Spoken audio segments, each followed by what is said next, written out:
في إحدى الغابات الكثيفة، كان هناك قنفذ ذكي يدعى فارس وثعلب غبي يسمى زيد. كان فارس دائما يتمتع بذكائه وحنكته، بينما كان زيد يتسم بالغباء ونقص التفكير.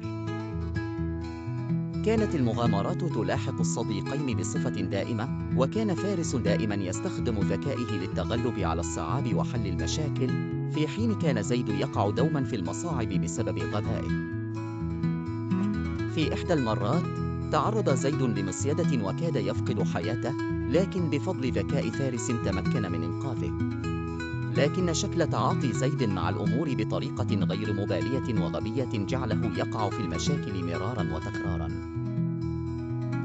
بينما كان فارس يحمل الكثير من الحكمة والتأني، وكان دائما يحث زيد على التفكير قبل القيام بأي خطوة. في إحدى الأيام، وجد فارس وزيد خرافا ضائعة في الغابة. كانت الخرافة تواجه خطر الجوع والبرد. قرر الصديقان مساعدتها وإيجاد حل لهذه المشكلة. بينما كان زيد يقترح الانطلاق بمحاولة العثور على المزرعة القريبة، حيث يعتقد أنها تحتوي على الطعام، اقترح فارس خطة ذكية لتوجيه الخراف إلى مكان آمن.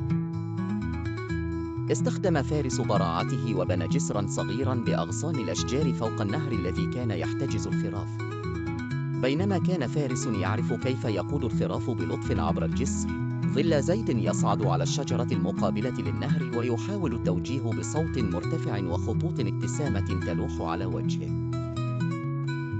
وبفضل تعاونهما وحنكة فارس وحماس زيد، تمكنوا من إنقاذ الخراف وإعادتها إلى قطيعها بسلام.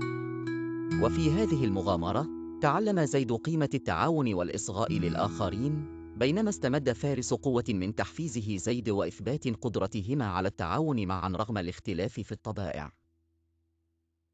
وفي نهاية المطاف، أدرك زيد أخيرا أهمية الحكمة والتفكير الدقيق، بالإضافة إلى قيمة الصداقة الحقيقية.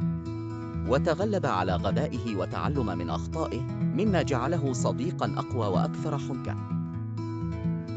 واستمرت مغامرات الصديقين بشكل ممتع، مليئة بالعبر والقيم، وباتوا يعتبران نموذجا يحتذى به في عالم الصداقة والتعاون.